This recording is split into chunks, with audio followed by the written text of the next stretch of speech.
Hi everyone, my name is Thomas Kim. Today is August 16, 2019. This is my second episode about C-Sharp programming, C-Sharp programming for desktop application using Windows Presentation Foundation. In our previous episode, we learned how to install Visual Studio for C-Sharp programming, and we also learned how to create Hello C-Sharp program using C-Sharp language. In this episode, we will learn how to create Windows Presentation Foundation application. In this episode, we will be using assemblies like Microsoft C-Sharp assembly, PresentationCore, PresentationFramework, System.Windows, WindowsBase.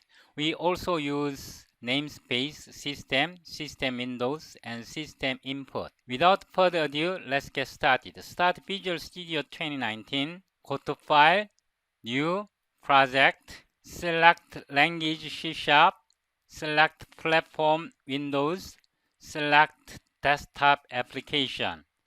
If you scroll down, you can find empty project.NET Framework. Click this one, click Next.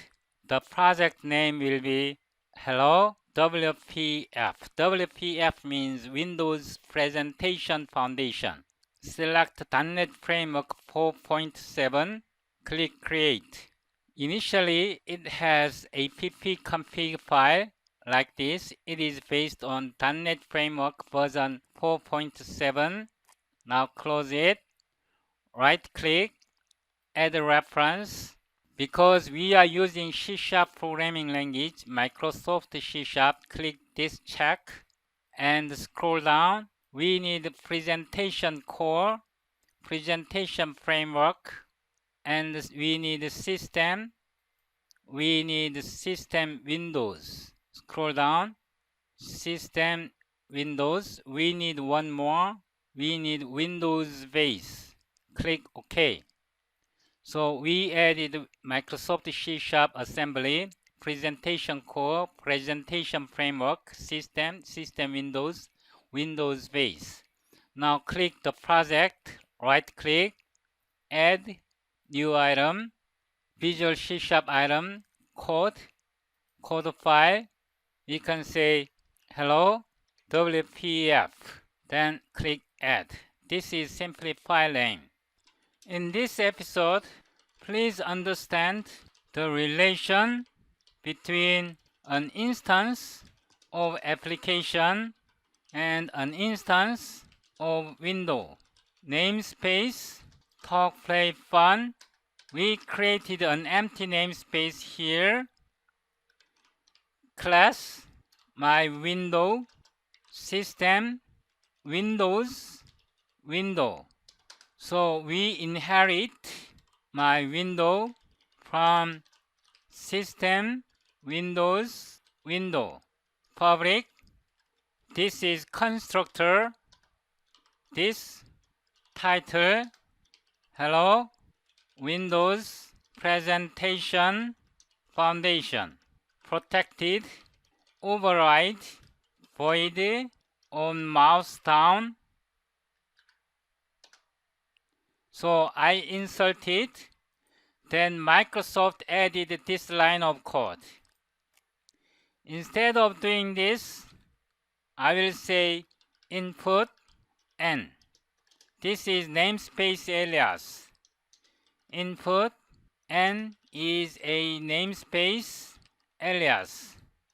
So here input n colon. Okay. I will define one more namespace alias here using Windows N System Windows. Windows N is a namespace alias for System Windows. So here Windows and message box. This is a class. It has a member.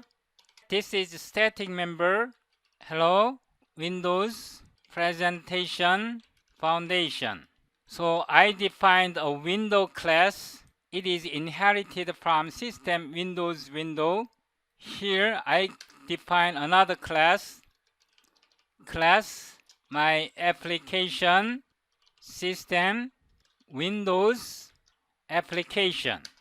This class inherits from System Windows application. Protected, override, void on startup. So this stub code is inserted. It is smart enough. We will create an instance of my window like this. var main win new my window. We created an instance main win, then main win show. Now we create another class my WPF Windows Presentation Foundation app. Static void main. We create an instance var app new my application. Now we run my app. Run. If we press Ctrl F5, we will have error message. So we have error message like this. The calling thread must be STA because many UI components require this. So we have to make this class STA like this. We provide attribute system STA thread. This is attribute function main. Now press Ctrl F5. So this is our program, our first Windows presentation program. If we click Hello Windows Presentation Foundation, click OK, click Close. Now here we will add one more message. My first Windows desktop application using Windows Presentation Foundation. Ctrl F5 once again. If we click in the client area, then we have this message. Please note that there is a console window. Click, right click, properties. You have to select the project name here, then output type, Windows application. Now save all, close it, Ctrl F5 once again. Now we don't have console window now. This is our first Windows Presentation Foundation. I will upload complete source code of this episode, C#.talkplatform.com. To this website, I will upload complete source code, but I have not made this website yet. By the time you watch this video, I will upload complete source code to C#talkplatform.com website. Please subscribe to my YouTube channel. Thank you for watching.